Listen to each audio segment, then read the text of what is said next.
ഒരു മഴയും തോരാതിരുന്നിട്ടില്ല, ഒരു കാറ്റും അടങ്ങാതിരുന്നിട്ടില്ല, ഒരു രാവും പുലരാതിരുന്നിട്ടില്ല, ഒരു നോവും കുറയാതിരുന്നിട്ടില്ല.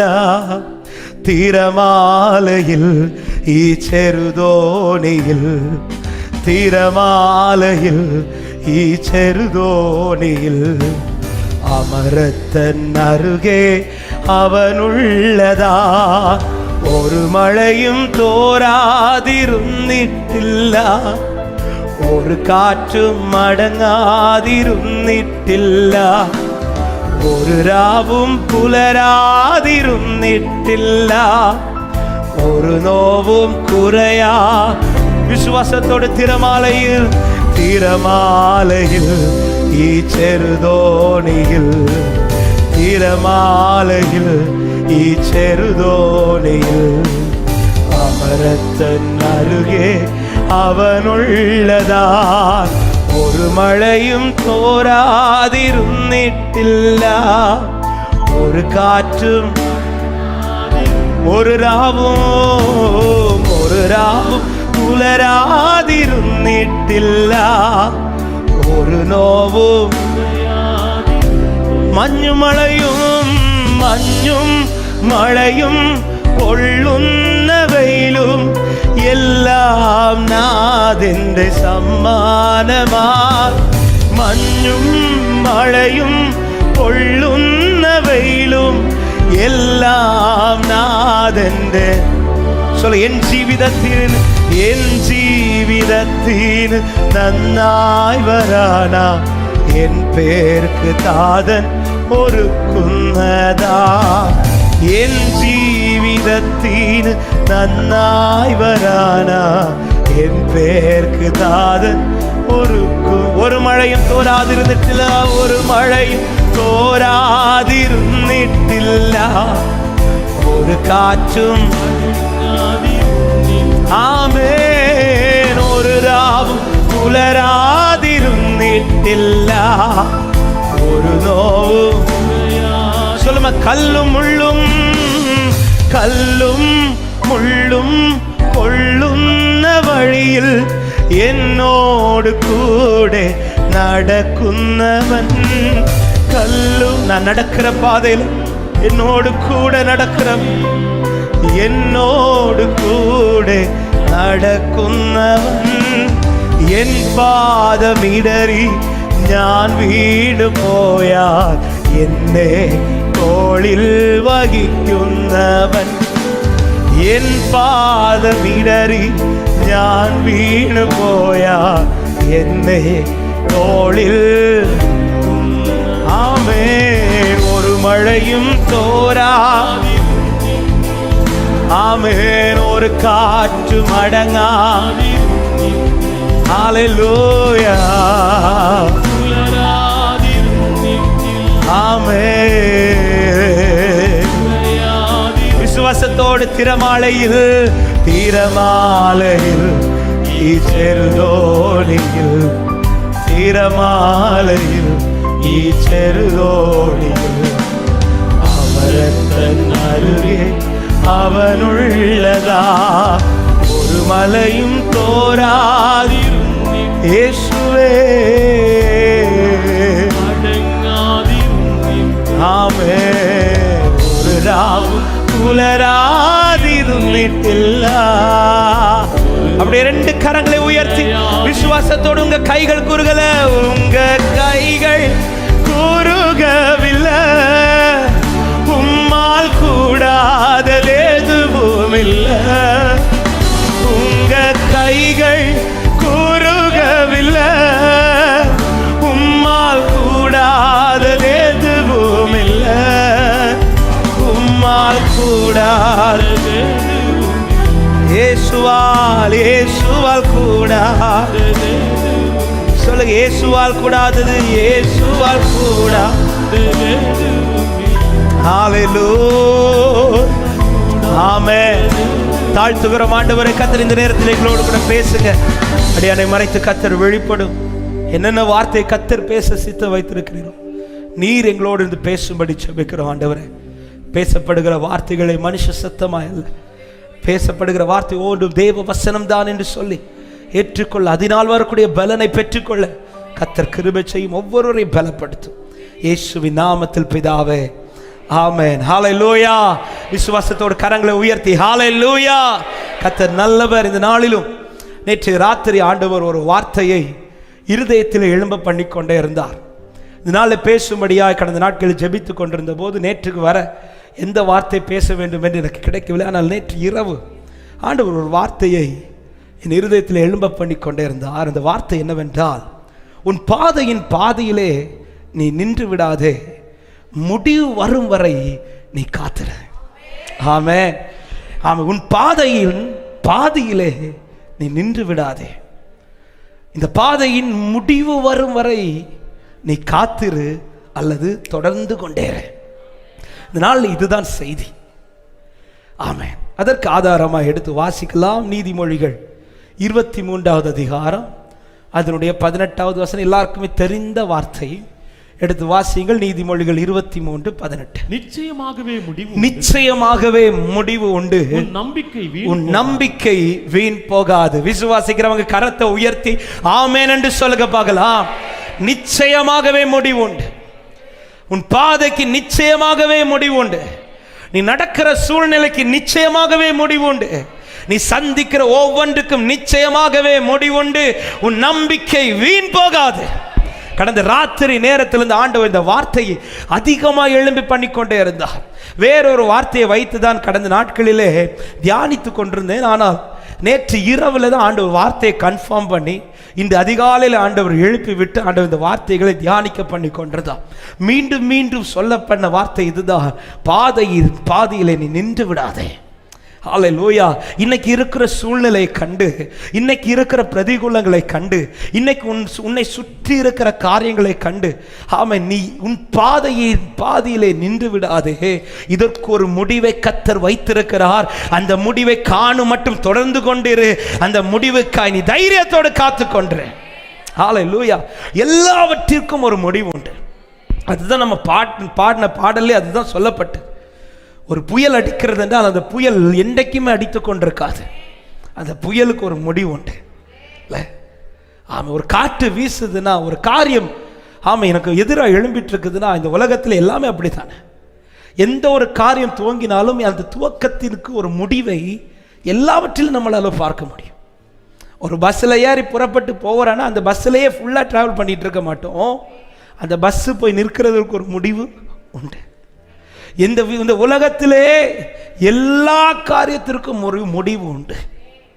ஆமென். இந்த நாளில் செய்தி இதுதான். இன்றைக்கு நீங்கள் சந்தித்து கொண்டிருக்கிற உங்கள் முன்னாடி இருக்கிற பாதைக்கு ஒரு முடிவை கர்த்தர் வைத்திருக்கிறார். அதே நேரத்தில் இன்னொரு வார்த்தையை தைரியமாக சொல்கிறேன். இப்பொழுது நீங்கள் ஒன்று பார்த்துட்டு இருக்கிறீங்கள, இது முடிவு அல்ல. எத்தனை பேர் விசுவாசிக்கிறீங்க? உங்கள் வலது கரத்தை உயர்த்தி சொல்லுங்க, இப்போ நான் பார்க்கறது முடிவல்ல, ஆனால் முடிவு சீக்கிரத்தில் வரப்போகுது. ஹல்லேலூயா. ஏன் இந்த வார்த்தை ஆரம்பத்தில் சொல்கிறேன்னா, இன்னைக்கு நிறைய பேர் ஃபிக்ஸ் பண்ணிட்டோம். நிறைய பேர் முடிவை எழுதிட்டீங்க. இதுதான், இப்படி தான் இருக்க போகுது, இந்த நிலையில தான் இருக்க போகுது, இனிமேல் இந்த வாழ்க்கை முழுவதுமே இப்படி தான். யாக்கோபு அதுதானே செஞ்சார். ஆமென். யோசேப்பின் சகோதரர்கள் வஸ்திரத்தை அவனை அடிமையாக விற்ற பிறகு அவனுடைய வஸ்திரத்தை எடுத்துக்கொண்டு யாக்கோபிடத்தில் வந்து கொடுத்ததும் யாக்கோபு சொல்லுகிற வார்த்தை அதுதானே. ஆமாம், இனி நான் எங்கே என் பிள்ளையை பார்க்க போகிறேன். ஆமாம், இந்த வசனத்தை வாசிக்கலாம். ஆதியாகமம் 37வது அதிகாரம் 33 வாசிங்க. ஆதியாகமம் 30 கண்டு, இது என் குமாரனுடைய அங்கிதான், ஒரு துஷ்ட மிருகம் அவனை பட்சித்து போட்டது. யோசேப்பு பீருண்டு போனான் என்று புலம்பி வஸ்திரங்களை கிழித்து தன் அறையில் இரட்டு கட்டி கொண்டு அநேக நாள் தன் குமாரனுக்காக துக்கித்துக் கொண்டிருந்தவன் அடுத்த ஒரு வார்த்தையை சொல்லுகிறான். 35வது வசனத்துல வாசிங்க. அவனுடைய குமாரத்திகள் எல்லாரும் அவனுக்கு ஆறுதல் சொல்ல வந்து நின்றார்கள். ஆனாலும் அவன் ஆறுதலுக்கு இடம் கொடாமல் நான் துக்கத்தோடே குமாரனிடத்தில் பாதாளத்தில் இறங்குவேன் என்றான். இவ்விதமாய் அவனுடைய தகப்பன் அவனுக்கு யாக்கோபு எழுதிட்டார் முடிவை. தன் கரத்திலே கொடுக்கப்பட்ட காரியத்தை பார்த்து, தன் சூழ்நிலையை பார்த்து, நடந்த சம்பவங்களை கேள்விப்பட்டதை வைத்து யாக்கோபு எழுதிட்டாரு, இப்படிதான் முடிய போகுது, இனி என் லைஃப் இப்படிதான் முடிய போகுது. ஆனால் அங்கே முடிய கர்த்தர் விடவில்லை. அது முடிவா யாக்கோபுக்கு இருக்கவில்லை. ஆமா, இந்த வார்த்தையை சொல்லும் போதே இந்த காலை நேரத்தில் இந்த சத்தத்தை கேட்டுக்கொண்டிருக்கிற அன்பு தேவ பிள்ளைகளே, சில நேரத்தில் நீங்க முடிவை எழுதிட்டு இந்த காலை நேரத்தில் இந்த சத்தத்தை கேட்டுக்கொண்டிருக்கலாம். இன்றைக்கு வருகிற முதல் நற்செய்தியே, இது முடிவு அல்ல, உங்களுக்குன்னு ஒரு முடிவை கர்த்தர் வைத்திருக்கிறார். விசுவாசிக்கிறவங்க கரங்களை தட்டி ஆண்டவருக்கு மகிமை செலுத்துக பார்க்கலாம். இது முடிவல்ல. ஆமா, என்ன முடிவு? ஆமா, இந்த துக்கத்தை யாக்கோபுக்கு கர்த்தர் களிப்பாய் மாற பண்ணினார். யாக்கோபு சொல்லுகிறார், யோசேப்பை பார்த்ததும், யோசேப்பு உயிரோடு இருக்கிறான் என்கிற செய்தி முதலாவது யாக்கோபுக்கு கேட்கப்படுகிறது. இரண்டாவது, அந்த உயிரோடு இருக்கிற யோசேப்பை யாக்கோபின் கண்கள் பார்க்கிறான். பார்த்ததும் சொல்லுகிறான், உன்னை பார்ப்பேன் கூட நினைக்கல, ஆனால் அவன் பிள்ளைகளையும் பார்க்க வைத்தார் என்று சொல்லி அவன் திருப்தியாகி, அவன் ஓட்டம் எப்படி முடிந்தது தெரியுமா? தன் கோலின் மேல் சாய்ந்து சமாதானத்தோடு தேவனை தொழுது கொண்டு ஓட்டத்தை முடித்தார். தேவனை நம்பி நடக்கிற பாதையின் முடிவு இதுதாங்க. சும்மா இல்ல, கர்த்தர் இன்னைக்கு என்னை பிடிச்சு தாங்கிட்டு இருக்கிறது. என் கரத்தை யாசாப் சொல்லுகிறார், நீரோ என் வலது கரத்தை பிடித்து தாங்கிக் கொண்டிருக்கிறேன். இவ்வளவு தாங்கிறதற்கு யாசாபின் வாழ்க்கையில தினம்தோறும் நடக்கிறது அனுகூலமான பாதைகள் கிடையாது. ஆசாப் சொல்றார், நான் நாள்தோறும் வாதிக்கப்பட்டு காலைதோறும் தண்டிக்கப்பட்டு கொண்டிருக்கிறேன். என் கால்கள் தினம்தோறும் சறுக்குதலுக்கு சற்றே தப்பிச்சு. என் வாழ்க்கை இவ்வளவுதான், இதோ இதுக்கு பிறகு என்னை ஒரு வாழ்க்கை இல்லை, அல்லது இதன் பிறகு இந்த காரியத்தில் எனக்கு ஒரு முடிவு இல்லை என்றால் அவர் என்னை இந்த நிலையில தாங்க வேண்டிய அவசியம் இல்லையே. ஹல்லேலூயா. இன்னும் என்னை துன்மார்க்கனுக்கு அழிவெல்லாம் ஒரு செகண்ட்ல, ஒரு நிமிஷத்துல அவன் பாழாய் போறான். ஒரு நிமிஷத்தில் அவனுக்கு வரக்கூடிய பிரச்சனை அவன் இவ்வளோ பாழாய் போகிறான். ஆனால் அவனுக்கு வந்த பிரச்சனையை விட நான் சந்திக்கிற பிரச்சனை அதை விட அதிகம். இவ்வளோ பிரச்சனை சந்திச்ச பிறகு நான் இன்னைக்கு பாழாகலை, இன்னைக்கும் ஜீவனோடு இருக்கிறேன்னா என்ன ஒருத்தர் தாங்கிட்டு இருக்கிறாரு. ஹல்லேலூயா. என்ன ஒருத்தர் தாங்கிட்டு இருக்கிறாரு. இன்னைக்கு என் கேள்வி முதலாவது எதுதான், ஏன் இன்னும் அவர் தாங்கிட்டு இருக்கிறார் உங்களை? அந்த மகிமையில் என்ன கொண்டு போய் சேர்க்கிறது அப்படின்னா, ரட்சிக்கப்பட்ட உடனே என்னை தூக்க வேண்டியதானே? அந்த மகிமைக்காக என்னை நடத்துகிறார், அந்த மகிமையில கொண்டு போய் ரைட். அப்படியானால் ரட்சிக்கப்பட்ட ஆரம்பத்திலேயே என் ஓட்டத்தை முடிக்க வைக்க வேண்டியதான் ஆண்டவர். எத்தனையோ முறை முடிவுக்காய் காத்திருந்த அந்த நாட்களை என் ஓட்ட முடிய வேண்டியதான, ஆனால் இன்னும் முடியாமல் இந்த பாதையில இன்னும் அவர் என்னை தாங்கி கொண்டிருக்கிறார் என்றால் இது முடிவு அல்ல. இதன் பிறகு ஒரு முடிவை கர்த்தர் எனக்கென்று எழுதி வைத்திருக்கிறார். விசுவாசிக்கிற தேவ பிள்ளைங்க இந்த காலை நேரத்தில் கம்பீரித்து ஆர்ப்பரித்து, இது முடிவல்ல, இதன் பிறகு ஒரு முடிவை கர்த்தர் எனக்கென்று வைத்திருக்கிறார். ஹல்லேலூயா, ஹல்லேலூயா. எனவேதான் யோபுவின் புஸ்தகத்தில் 8வது அதிகாரம் 7வது வசனம் சொல்லப்படுகிறது, உம்முடைய துவக்கம் அற்பமா இருந்தாலும் உம்முடைய முடிவு சம்பூர்ணமா இருக்கும். பிரசங்கி 7வது அதிகாரம் 8வது வசனத்திலே வார்த்தை இப்படி சொல்லுங்க, ஒரு காரியத்தின் துவக்கத்தை பார்க்கிலும் அதன் முடிவு நல்லது. ஆமென். இந்த 2 வசனத்திலையும் எதுதான் மேன்மையா சொல்லப்படுதுன்னா, முடிவை தான் மேன்மையா சொல்லப்படுது. முடிவை தான் மேன்மையா சொல்லப்படுது. அப்போ இன்னைக்கு என் வாழ்க்கையில நான் சந்தித்து கொண்டிருக்கிறது இந்த வசனத்திற்கு ஏற்றார் போல் இல்லை என்றால் ஒரு காரியம் கன்ஃபார்ம், இன்னும் முடிவு வரலன்னு அர்த்தம். ஆமென்.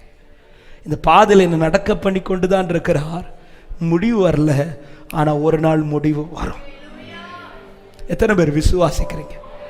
இது தொடராதுங்க, இதுவே கடைசி வரை தொடருமானால் என்னை அவர் தாங்க வேண்டிய அவசியம் இல்லை. இதுவே கடைசி வரை என் வாழ்க்கையானால் என்னை அவர் பாதுகாக்க வேண்டிய அவசியம் இல்லை. இதுவே கடைசி வரை எனக்கு என்னுடைய வாழ்க்கையை தொடருமானால் அவர் என்னை ஆமென் அரவணைக்க வேண்டிய அவசியம் இல்லை, என் கரத்தை தாங்கி கொண்டிருக்க வேண்டிய அவசியம் இல்லை. ஆமாம், இதுதான் போவன் லைஃப் அப்படின்னா இந்த ஓட்டத்தை அவர் முடிய பண்ணியிருக்கணும். ஆனால் இன்னும் தொடர பண்ணி கொண்டிருக்கிறார் என்றால் இது முடிவல்ல, எனக்கு ஒரு மகிமையான முடிவை கர்த்தர் வைத்திருக்கிறார். அதை விசுவாசிக்கிறவ தேவ பிள்ளைங்க நல்ல கரங்களை தட்டி ஆண்டவருக்கு மகிமை செலுத்துக பார்க்கலாம். ஹல்லேலூயா, ஹல்லேலூயா. எல்லாவற்றிற்கும் ஒரு முடிவை கர்த்தர் வைத்திருக்கிறார். நேரம் போகிறபடினால நான் வேகமாக கர்த்தர் பேசின ஒரு சில வார்த்தைகளை சொல்லி நான் ஜெபிக்க விரும்புகிறேன். அப்படியான இந்த பாதையிலே நான் நின்று விடாதபடி தொடர்ந்து போக வேண்டுமானால் அல்லது முடிவு வரை காத்திருக்க வேண்டுமானால் இந்த பாதையிலே நான் கவனிக்க வேண்டிய சில காரியங்கள் இருக்கிறது.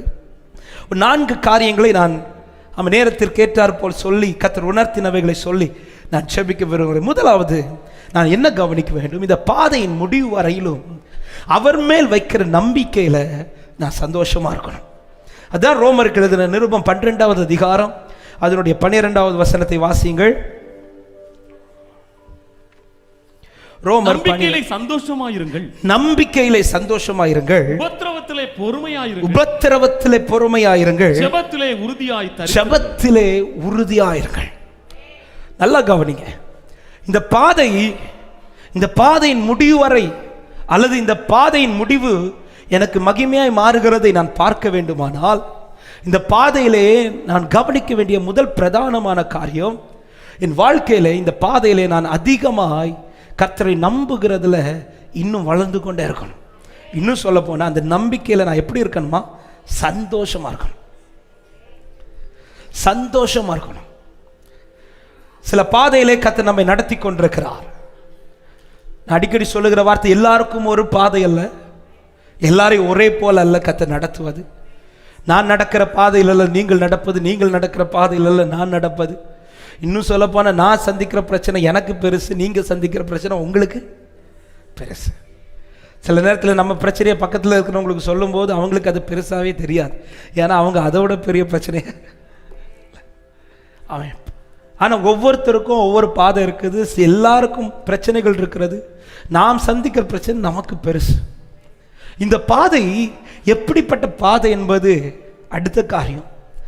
இந்த பாதையில் என்னென்ன இருக்கிறது என்பது அடுத்த காரியம். முதலாவது என்ன காரியம் என்றால், இந்த பாதையில் நான் யார் மேல நம்பிக்கையா இருக்கிறேன், என் நம்பிக்கை எப்படிப்பட்ட நம்பிக்கையா இருக்கிறது. இங்க வேதம் சொல்லுகிறது, நீங்க நம்பிக்கையிலே சந்தோஷமா இருங்கள். இந்த நம்பிக்கையில எனக்குள்ளே சந்தோஷம் உண்டாகுமானால் அடுத்த 2 காரியம் என் வாழ்க்கையில் உண்டாகும். என்னவென்றால், உபத்திரவத்தில் பொறுமையா இருப்பேன், ஜெபத்தில் உறுதியா இருப்பேன். உபத்திரவத்தில் எனக்குள்ளே பொறுமை இல்லை என்றாலும், என் வாழ்க்கையில ஜெபத்தில் நான் உறுதி இல்லை என்றாலும், இந்த 2க்கும் ஏன் என் வாழ்க்கையில் இல்லைன்னா ஒன்று தான், நம்பிக்கையில் நான் சந்தோஷமா இல்லை.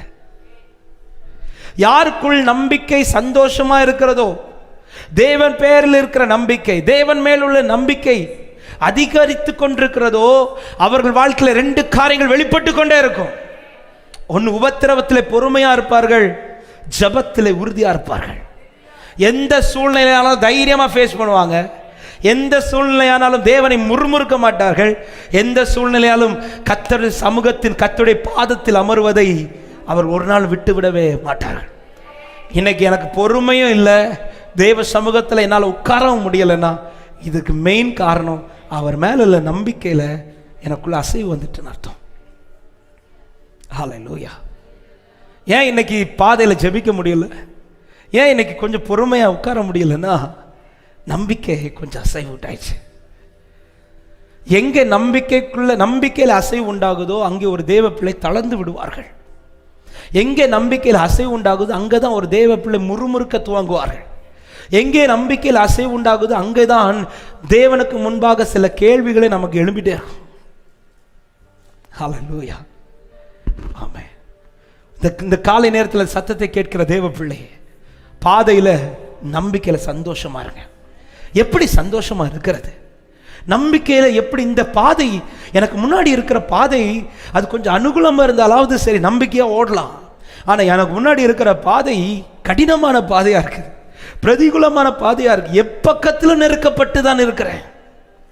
எப்பக்கத்தில் நெருக்கப்பட்ட பாதையில் எப்படி எனக்கு நம்பிக்கையில் சந்தோஷமா இருக்கிறது?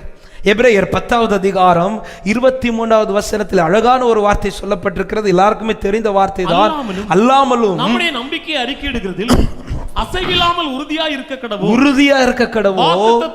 காரணம் வாக்குத்தத்தம் பண்ணினவர் உண்மை உள்ளவராய் இருக்கிறார். கரங்களை உயர்த்தி ஆமென் சொல்லுங்க பார்க்கலாம். நம்பிக்கையில எப்படி சந்தோஷமா இருக்கிறது? ஒரே காரணம், நீங்க யாரை பார்க்கணும் தெரியுமா? அழைத்தவரை நோக்கி பாருங்க. ஆமென். எப்படிப்பா நம்பிக்கையில சந்தோஷமா இருக்கிறது? ஒன்னே ஒண்ணுதான், என்னை அழைத்தவர் உண்மை உள்ளவர் என்கிற எண்ணம் எனக்குள்ள எண்டெண்டைக்கும் எழும்புமானால் என்னால எந்த பாதையும் நம்பிக்கையோட ஃபேஸ் பண்ண முடியும், நம்பிக்கையா என்னால நடக்க முடியும். எத்தனை பேர் விசுவாசிக்கிறீங்க? என்னை அழைத்தவர் உண்மை உள்ளவரா இருக்கிறார், எனக்கு வாக்கு பண்ணினவர் உண்மை உள்ளவரா இருக்கிறார், என் தேவன் உண்மையில் பிசகாத தேவன் என்று சொல்லுகிறவர்கள் வலது கரத்தை உயர்த்தி சத்தமா ஆமென் என்று சொல்லுங்க பார்க்கலாம். அழைத்தவர் உங்களை நடத்துகிறார் என்றால், எனக்கு வாக்குத்தத்தம் தந்தவர் தான் என்னை இந்த பாதையில் அனுமதித்திருக்கிறார் என்றால், இந்த பாதையில் எனக்கு ஒரு நம்பிக்கை உண்டு. என்ன நம்பிக்கை? இந்த பாதைக்கு ஒரு முடிவு உண்டு. அது தீமைக்கல்ல, அது நன்மைக்கு ஏதுவாகவே மாறும். ஹல்லேலூயா. எனக்கு கடந்த நாட்களில் ஆச்சரியப்படுத்தின ஒரு வார்த்தை தான். பல முறை நம்ம படிச்சிருக்கிறோம், தியானிச்சிருக்கிறோம். யோபின் புஸ்தகம் 23வது அதிகாரத்தில் 14வது வசனத்தில் யோபு என்ன வார்த்தையை சொல்லுகிறார்? யோபு 23:14 வாசிகள். எனக்கு குறித்திருக்கிறதை அவர் நிறைவேற்றுவார்.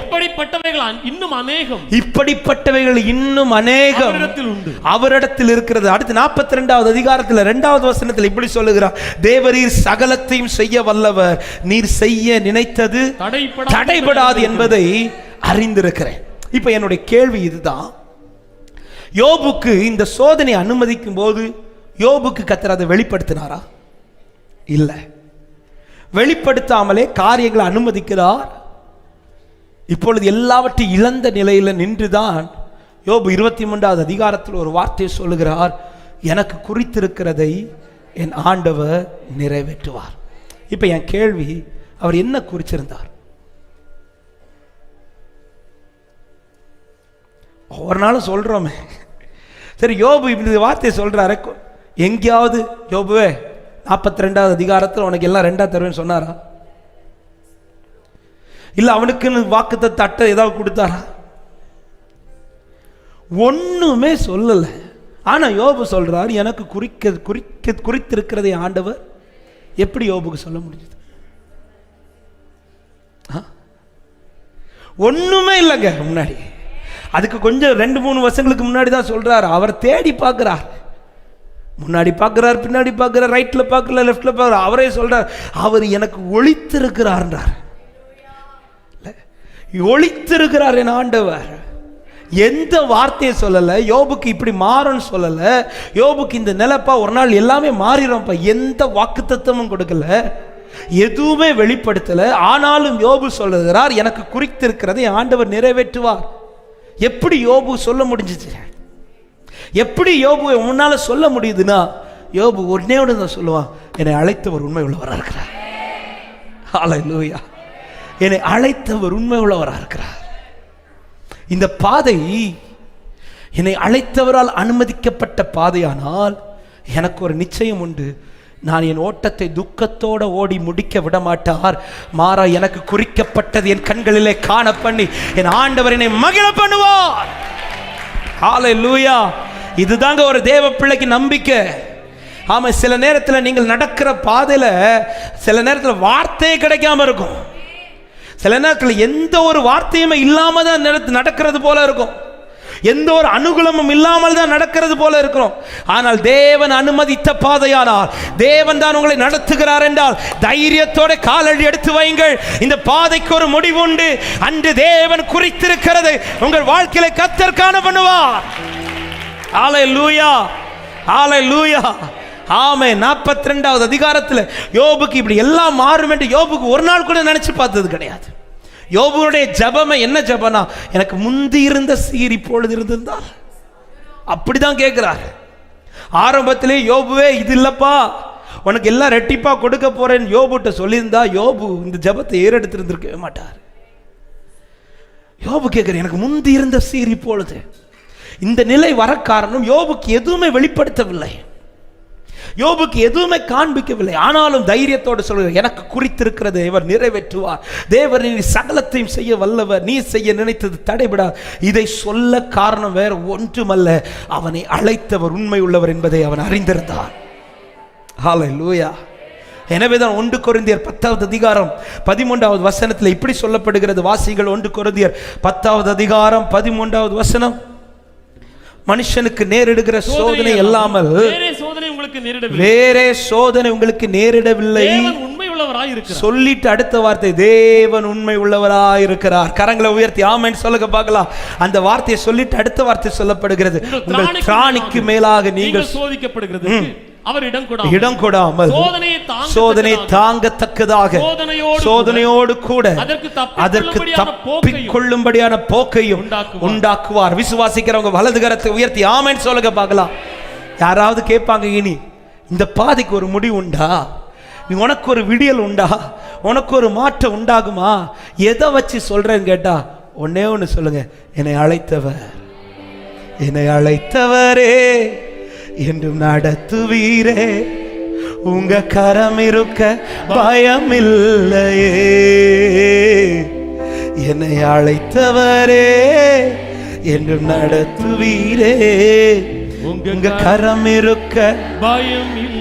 சொல்லுங்க, எந்த பாதையும் தாண்டிடுவேன், எந்த பாதையையும் தாண்டிடுவேன், எந்த சூழ்நிலையும் மேற்கொள்ளுவேன், எந்த பாதையையும் தாண்டிடுவேன். ஆமென். எந்த சூழ்நிலையும் மேற்கொள்ளுவேன். ஆமென். உங்க கரம் இருக்க பயம் இல்லை. ஹல்லேலூயா.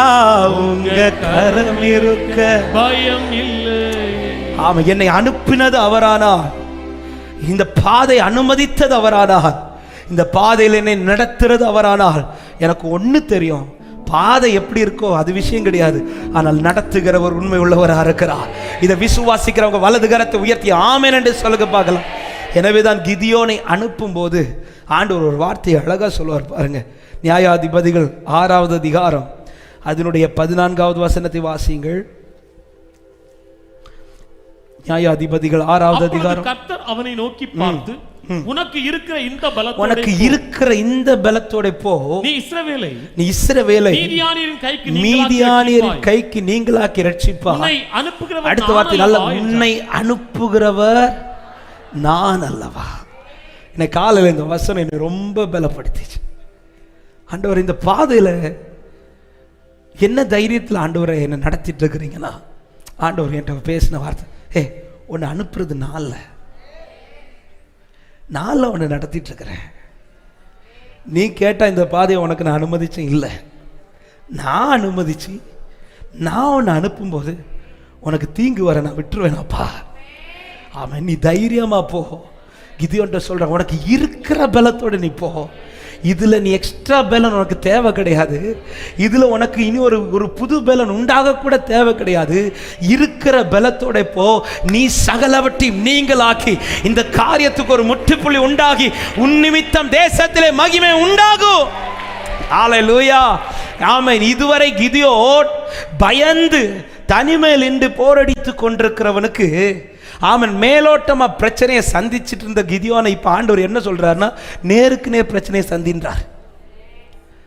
நல்ல கவனிங்க, மேலோட்டமா பிரச்சனையை சந்திச்சுட்டு அப்படின்னா, ஆமாம், மீதியானவர்கள் கைக்கு அவங்க வந்து பிடிச்சிட்டு போயிடக்கூடாது என்பதற்காக அவன் என்ன செய்வான், அவர்களுக்கு பயந்து அவன் போரடித்து கொண்டிருக்கிறான். இப்போ ஆண்டவர் வந்து சொல்றாரு, நீ அவனுக்கெல்லாம் பயப்பட தேவையில்லை, நீ போ, நேருக்கு நேர் ஃபேஸ் பண்ணுன்றாரு. சில நேரத்தில் நமக்கு ஆரம்பத்தில் இருந்து பிரச்சனையை விட இப்போ பிரச்சனை இப்படி தான் இருக்கும். ஆரம்பத்தில் மேலோட்டமாக தான் பிரச்சனை இருந்துச்சு, ஆனால் இன்னைக்கு முகத்துக்கு முகம் நேருக்கு நேராக, அதுவும் கூட்டத்தோட தனியாக தான் ஃபேஸ் பண்ண வச்சுட்டு இருக்கிறாரு. ஆமாம், இயேசுவின் நாமத்தில் தீர்க்க தரிசனமாக ஒரு வார்த்தையை சொல்கிறேன். மேலோட்டமாக சந்திச்சுட்டு இருந்த பிரச்சனை இன்னைக்கு நேருக்கு நேர் வருதுன்னா ஒரு காரியம் கன்ஃபார்ம், முடிவு நெருங்கிட்டுன்னு அர்த்தம். முடிவு நெருங்கிட்டுன்னு அர்த்தம். விசுவாசிக்கிறவங்க நல்ல கரங்களை தட்டி ஹல்லேலூயா, தேவனுடைய நீதி வெளிப்பட போகிறது என்று அர்த்தம். தேவன் சந்திக்க போகிறார் அர்த்தம். தேவன் உங்களுக்காக இறங்க போகிறார் என்று அர்த்தம். தேவனுடைய மகிமை வெளிப்பட போகிறது என்று அர்த்தம். ஜீசஸ். ஆமென். ஹல்லேலூயா. உலகம் வந்து கேட்கும், என்னப்பா நேற்றுக்கு இருந்த பிரச்சனை அப்படி மேலோட்டமாக தான் இருந்துச்சு, ஆமாம் உன்னால் தாங்கிக்கிறது மாதிரி தான் இருந்துச்சு, ஆனால் இன்னைக்கு பிரச்சனை ரொம்ப அதிகமாகுதுன்னா உடனே ஒரு தேவ பிள்ளை சொல்லுங்க, அவன் முடிவு நெருங்கிட்டேன். யாருக்கு? எனக்கா? இல்ல, பிரச்சனைக்கு, சோதனைக்கு முடிவு நெருங்கிடுச்சு. எத்தனை பேர் விசுவாசித்து தேவனுக்கு மகிமை செலுத்த முடியும்? ஹல்லேலூயா, ஹல்லேலூயா. கிதியோன் இதுவரை மேலோட்டமா பிரச்சனை சந்திச்சிட்டு இருந்தவன் இப்ப ஆண்டவர் சொல்றார், நீ போ.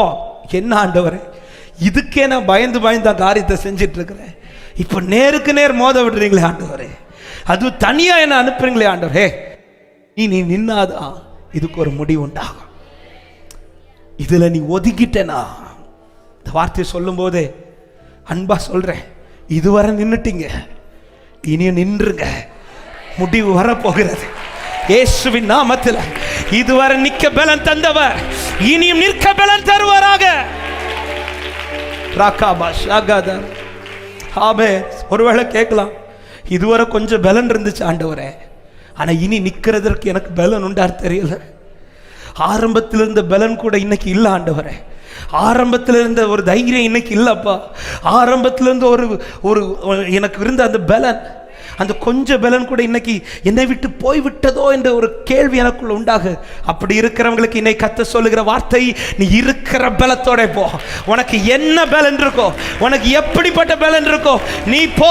கர்த்தர் உன்னோட கூட இருக்கிறார். விசுவாசிக்கிறவங்க நல்ல கரங்களை தட்டி ஹல்லேலூயா. எந்த பாதையையும் தாண்டிடுவே, எந்த சூழ்நிலை மேற்கொள்ளுவே, எந்த பாதையையும் தாண்டிடுவே. ஆமென். எந்த சூழ்நிலை மேற்கொள்ளுவே. உங்க கரம் இருக்க, உங்க கரம் இருக்க பயமில்லையே, உங்க கரம் இருக்க பயம் இல்லை. சொல்லுங்க, உங்க கரம் இருக்க பயம் இல்லை, உங்க கரம் இருக்க பயம் இல்லை. ஹல்லேலூயா. கரம் இருக்க ஆமென் பயம் இல்லை. உங்க பாதையில நம்பிக்கையில மட்டும் சந்தோஷமா இருங்க. எவ்வளவு பிரதிகூலம் உங்க வாழ்க்கையில வருதோ அவ்வளவுத்துக்கு ஆண்டவரை நம்ப துவங்கி விடுங்கள். ஆமென். சாராளை குறித்து ஒரு வார்த்தை அழகாய் வேதத்தில் இப்படி சொல்லப்பட்டிருக்கிறது. இந்த காலையில் இந்த வார்த்தை என்னை அதிகமாய் பலப்படுத்தினது. கர்த்தர் உணர்த்தின ஒரு வார்த்தை. எபிரேயர் 11வது அதிகாரம் அதனுடைய 11வது வசனத்தை வாசியுங்கள். எபிரேயர் 11வது அதிகாரம் 11வது வசனம். விசுவாசத்தினாலே சாராளும் வாக்குத்தத்தம் பண்ணினவர் உண்மை உள்ளவர் என்று எண்ணி கர்ப்பந்தரிக்க பலனடைந்து வயது சென்றவளாய் இருந்தும் பிள்ளை பெற்றாள். கரங்களை உயர்த்தி ஆமென் சொல்லுங்க பார்க்கலாம். பலன் இப்ப இல்ல சரீரத்துல, சரீரம் செத்துதான் இருக்கிறது. உலகத்தின் பார்வையில இதுதான் முடிவுன்னு எழுதிட்டாங்க. ஆனால் இது கொஞ்சம் வித்தியாசமா மாறுது. இங்க காரியங்கள் வித்தியாசமா முடியுது. இந்த முடிவு வர இப்படிப்பட்ட ஒரு முடிவு சாராளின் வாழ்க்கையில உண்டாக, சாராளிடத்தில் வெளிப்பட்டது ஒன்னே ஒண்ணுதான். அவள் விசுவாசத்திலே எதை நம்பினானா, வாக்குத்தத்தம் பண்ணினவர் உண்மை உள்ளவர். பாதை என்னன்னு பார்க்கல, என்னை நடத்தினவர் யாருன்னு பார்த்தா. ஹல்லேலூயா. நான் பாதையை பார்க்க துவங்கினேயானால் என் பாதையிலே நம்பிக்கை உண்டாகாது. என் பாதையில் என்னை நடத்துகிற என் தகப்பனை நான் பார்ப்பேனே ஆனால் எந்த பாதையில எனக்குள்ள விசுவாசம் எழும்பிட்டே இருக்கும். இந்த வார்த்தை நல்ல விசுவாசத்தினாலே சாராளும் வாக்குத்தத்தம் பண்ணினவர். தன் பாதை இப்படின்னு பார்த்துன்னு சொல்லல, தன் சரீர நிலைமை இப்படின்னு பார்த்துன்னு சொல்லல. அவளுடைய பலனை எதுனா, அவள் சரீரம் பலனுடைய காரணமே எதுனா, அவள் வாக்குத்தத்தம் பண்ணினவர் உண்மையுள்ளவர் என்று எண்ணினாள். இந்த நம்பிக்கை அவளுக்குள்ள பெருக பெருக பெருக என்ன ஆச்சுன்னா, செத்திருந்த சரீரம் பிள்ளையை பெற்றெடுக்கும்படியா பலன் உண்டாக்கிச்சு. ஹல்லேலூயா. இயேசுவின் நாமத்தில் இந்த காலை நேரத்தில் தைரியமா சொல்றேன். இந்த காலை நேரத்தில் இந்த வார்த்தையும் ஆண்டவர் அதிகமாக இடைப்பட்டார். ஆமென். எந்த நிலையில நீங்க இருக்கிறீங்களோ அது விஷயம் கிடையாது, எந்த பாதையில இருக்கிறீங்களோ விஷயம் கிடையாது. வாக்குத்தத்தம் பண்ணினவர், என்னை அழைத்த தேவன் உண்மை உள்ளவர் என்று எண்ணி விசுவாசத்தோடு இந்த பாதையில நீங்கள் ஓடுவீர்களானால் பலன் இல்லாத இடத்துல தேவ பலன் உண்டாகும். ஆமென். உங்களால் செய்ய முடியாத காரியங்களை கர்த்தருடைய பலன் உங்களுக்காய் செய்து முடிக்கும். இதுவரை கண்டிராத மகிமையை கர்த்தர் உங்களை காண பண்ணுவார். ஆமென். ஹல்லேலூயா. இது பலன் இருந்தாதான் இவள் வாழ்க்கையில் நடக்கும் என்று சொல்லியிருந்த சாராளின் வாழ்க்கையில் இந்த நம்பிக்கை பலனடைய பண்ணி அவள் பிள்ளையை பெற்றெடுத்தாள். இயேசுவின் நாமத்தில் எது எது உங்கள் வாழ்க்கையில் நடக்காதுன்னு மனுஷன் சொன்னானோ அது இந்த நம்பிக்கையினால் கர்த்தர் நிறைவேற்றுவாராக. விசுவாசிக்கிறவங்க ஆமென் சொல்லுங்க பார்க்கலாம். நமக்குள்ளே நம்பிக்கையில் சந்தோஷமா இருங்க, நம்பிக்கையில் உறுதியா இருங்க, தேவனை கண்மூடி நம்புங்க. யோபு எப்படி நம்பி சொல்ல, எனக்கு குறித்திருக்கிறது. அன்னைக்கு யோபுக்கு வார்த்தை இல்லை, ஆனா நமக்கு இன்னைக்கு வார்த்தையை தந்திருக்கிறார்ல. எத்தனை பேர் சொல்ல நான் இன்னைக்கு நடக்கிற பாதையில வார்த்தையோட தான் நடக்கிறேன்னு சொல்றவங்க மட்டும். யோபுவே எழுப்பி கேள்வி கேட்பார், நானே அவ்வளோ விசுவாசமா நடந்தேன், உங்களுக்கு வார்த்தை இருந்த பிறகு ஏன் நடக்கலன்னு யோபுவே எழுப்பி கேட்பாரு. அவன் அன்னைக்கு யோபுக்கு வார்த்தை இல்லை, ஆனா இன்னைக்கு நான் சோர்ந்து போகும்போதெல்லாம் தட்டி தட்டியே போட எழுப்பு.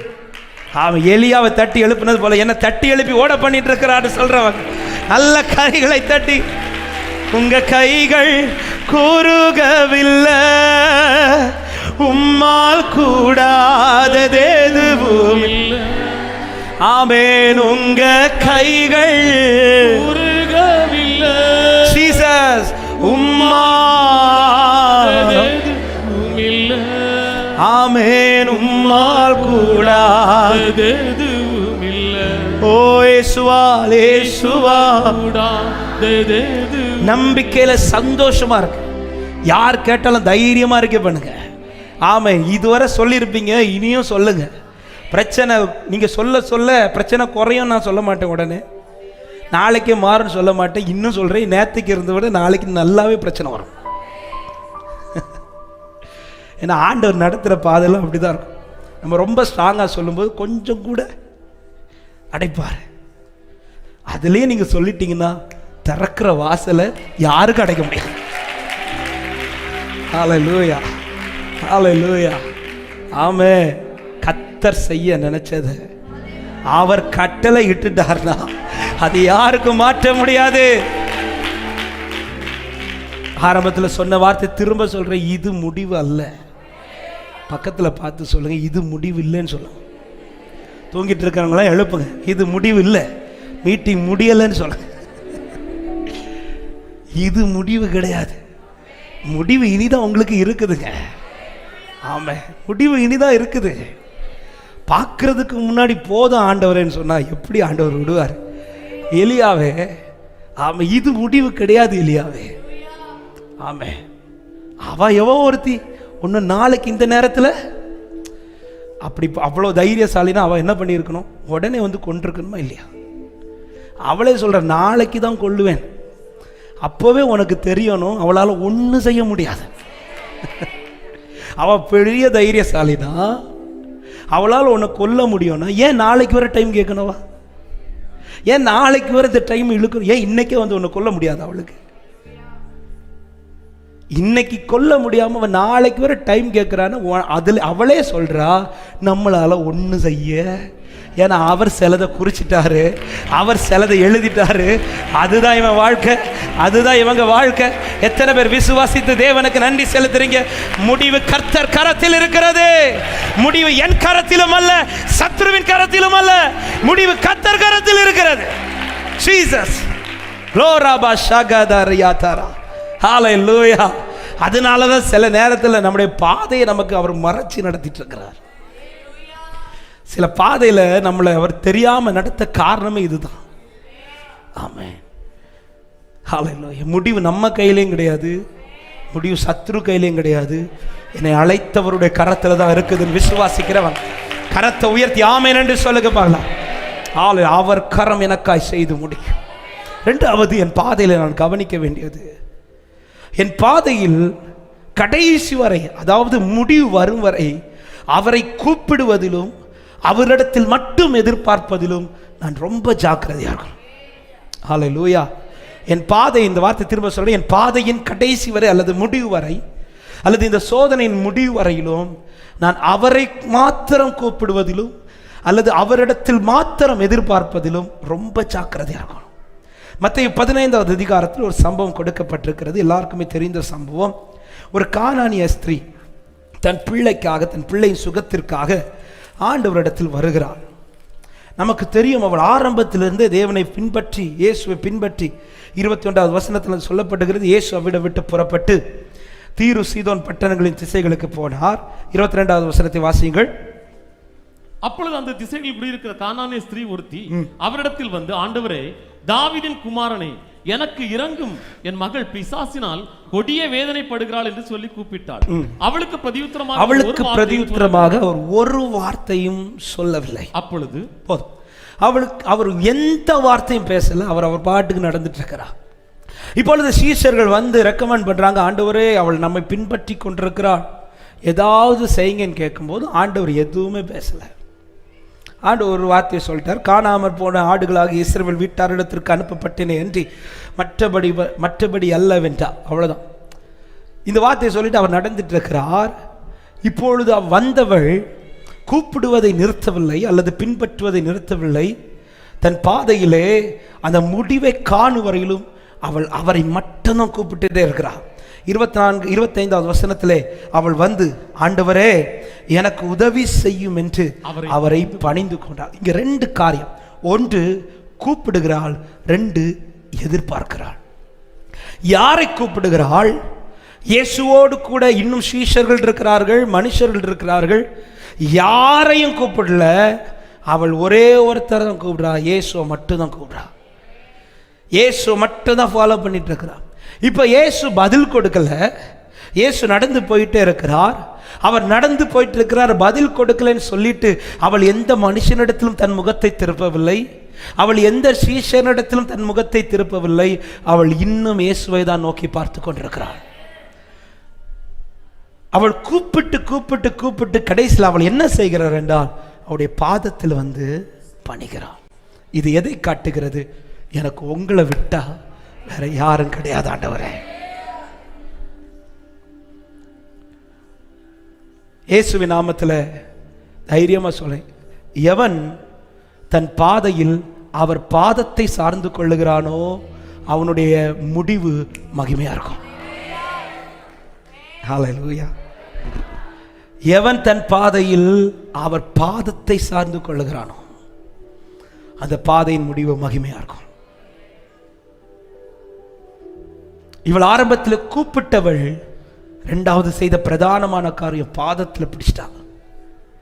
பாதத்தை பிடிச்சு ஒன்னு சொல்லிட்டா, எனக்கு உங்களை விட்டா யாரும் கிடையாது.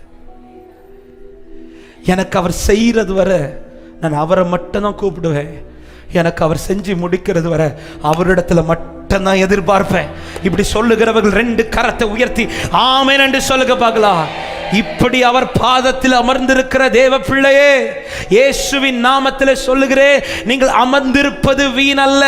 நிச்சயமாய் உங்களுக்கு இறங்குகிற கர்த்தருடைய இரக்கம் நிச்சயமாய் வெளிப்படும். ஹல்லேலூயா. அவரை கூப்பிடுகிறதிலும் அவரை எதிர்பார்க்கிறதிலும் அவள் உறுதியா இருந்ததும் இயேசுவால செய்யாம இருக்க முடியல. அந்த பாதையின் முடிவு, அந்த பாதைக்கு ஒரு முற்றுப்புள்ளி வைக்க தொடங்கிட்டார். அவள் இதுவரை கூப்பிட்டது போதும், அவர் இதுவரை அலைந்தது போதும், அவள் இதுவரை இந்த பாதையில் சந்தித்த பிரச்சனைகள் போதும் என்று சொல்லி அவள் பாதத்தில் உட்கார்ந்ததோ எல்லாவற்றிற்கும் கர்த்தர் அதில் ஒரு முற்றுப்புள்ளி வைத்தார். இயேசுவின் நாமத்தில் இந்த வார்த்தை அன்பாய் சொல்லுகிறேன். இந்த நான் நடக்கிற பாதையில நான் ஒன்றே தான் செய்து கொண்டே இருக்கணும், அவரை நோக்கி பார்க்கணும், அவரிடத்தில் மட்டும் எதிர்பார்க்கணும். அதற்கு செய்ய வேண்டிய ஒரே வழி, அவர் பாதத்தை தஞ்சமாய் பற்றி கொள்ளுங்கள். ஆமென். ஹல்லேலூயா. மரியாளுக்கும் கவலைகள் இருந்தது, மார்த்தாளுக்கும் கவலைகள் இருந்தது. 2 பேரும் ஒரே வீட்டில் தான் இருக்கிறாங்க. 2 பேருக்கும் ஒரே கவலைகள் தான். ஆனால் வேதம் சொல்லுகிறது, மார்த்தாள் அநேக காரியங்களை குறித்து கவலைப்பட்டு கொண்டிருந்தாள். வீட்டுக்குள்ள அழைச்சது மார்த்தாள் தான், வீட்டுக்குள்ள மீட்டிங் அரேஞ்ச் பண்ணது மார்த்தாள் தான், இயேசுவை வீட்டுக்குள்ள கொண்டு வந்தது மார்த்தாள் தான். அந்த இடத்துல எல்லாம் மரியாள் இல்லை. ஹல்லேலூயா. அந்த இடத்துல மரியாள் இருந்ததாய் சொல்லப்படவில்லை. மார்த்தாள் தான் வெளியில நின்று இயேசு வருந்தி அழைக்கிறாள், வீட்டுக்குள்ள கூட்டிட்டு வரா, வீட்டுக்குள்ள மீட்டிங் அரேஞ்ச் பண்றா, வீட்டுக்குள்ள இயேசு உட்கார வைக்கிறா, எல்லாம் ரெடி பண்றது மார்த்தாள். ஆனால் மார்த்தாளுடைய கவலைகள் மாறல, மார்த்தாளுடைய வேதனை மாறல, மார்த்தாளுடைய சூழ்நிலை மாறல.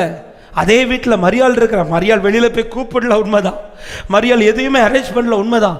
ஆனால் இயேசு உள்ள வந்தது ஒரு காரியத்தை செஞ்சுட்டா, பாதத்தில் போய் உட்கார்ந்துட்டா. ஆமென். எந்த கவலையில் இருந்தாலும் நான் இயேசுவின் பாதத்தில் இருப்பேனே, ஆனால் என் கவலைகள் மறக்கப்படும். ஆமென். நான் இயேசுவின் பாதத்தில் இல்லை என்றால் சின்ன கவலையானாலும் எனக்கு அது பெருசாக இருக்கும். என் பாதையில் என்னால் கவலை இல்லாமல் ஓடணும்னு விரும்புகிறீங்களா? ஒன்றே ஒன்று செஞ்சுங்க, பாதத்தில் உட்கார்ந்துருங்க. என் ஆண்டவருடைய பாதத்தை நான் எவ்வளோ இருக்க பிடிக்கிறேனோ அது என் பாதையை மகிமையாய் மாற்றிக்கொண்டே இருக்கும். இன்னும் சொல்கிறேன், நீங்கள் கிரியை செய்ய தேவை கிடையாது. உங்களுக்காய் பேசுகிற ஒருவரை உங்கள் கண்கள் காணும். உங்களுக்காய் இறங்கி வருகிற ஒருவரை உங்கள் கண்கள் காணும். மார்த்தாள் பேசுனதும் மரியாள் ஏதாவது வார்த்தை பேசினாங்களா? மரியாளை குத்தி குத்தி பேசுகிறாங்க, மரியாள் ஏதாவது பேசுனாங்க. ஆனால் ஒருத்தர் பேச துவங்கினார். நான் என் பாதையில் அவர் பாதத்தில் இருப்பதை சரியாய் தெரிந்தெடுப்பேனே, ஆனால் எனக்கு முன்னாடி வரக்கூடிய கேள்விகளுக்கு என் அப்பா பதில் கொடுப்பார். எத்தனை பேர் விசுவாசிக்கிறீங்க? ஆமாம். இன்னைக்கு நமக்கு நிறைய கேள்விகளுக்கு பதில் இல்லைல்ல. மனுஷன் நம்ம முன்னாடி வைக்கிற கேள்விகளுக்கு பதில் இல்லைல்ல. ஏன் கேள்வி வைக்கிறான்? நம்ம பாதை அப்படிதான் இருக்குது, நம்முடைய சூழ்நிலை அப்படிதான் இருக்குது. ஆனால் கேட்கிற கேள்விக்கு பதில் இல்லை.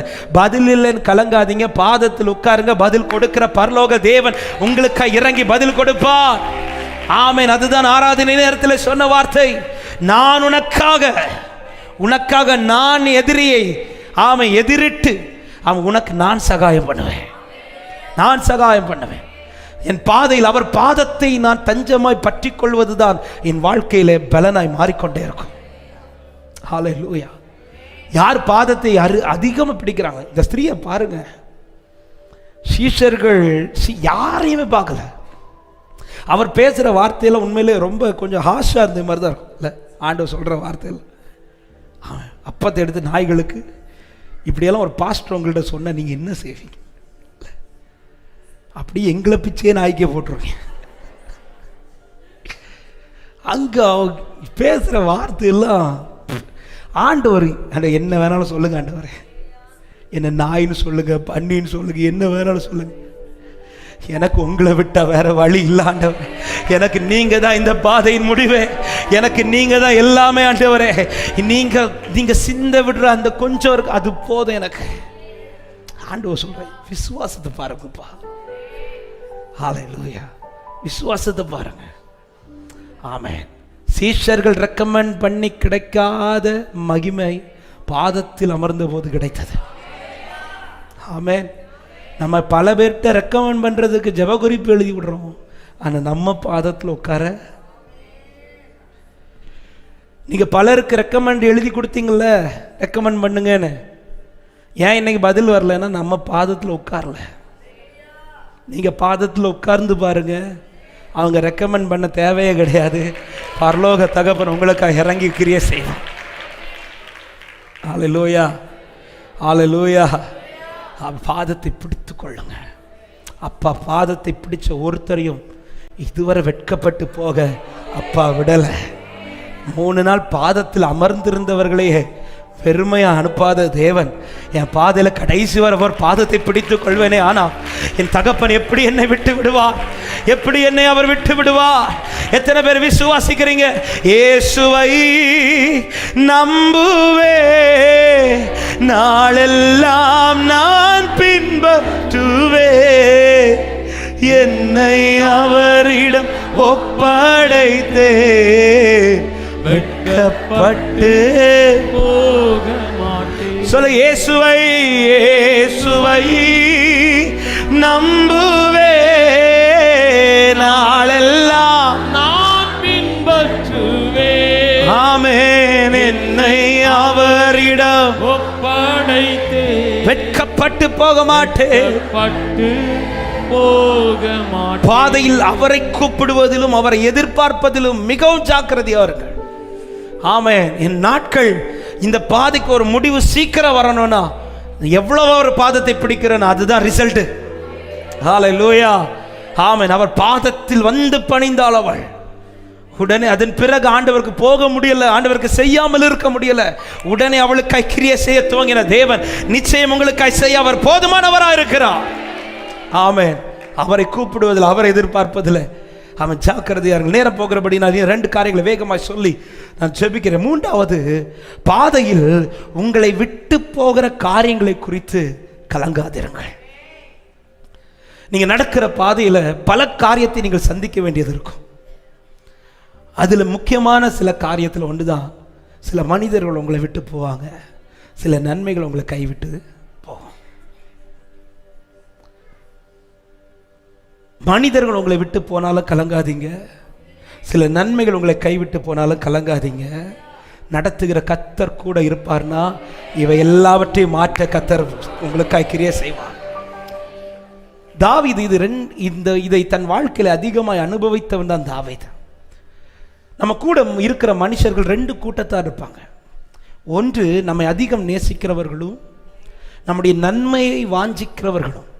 நம்முடைய நன்மைனா நான் நல்லா இருக்கணும்னு விரும்புகிற ஒரு கூட்டம் நம்ம கூட இருப்போம். நம்மை அதிகம் நேசிக்கிறவர்கள் அவர்கள்.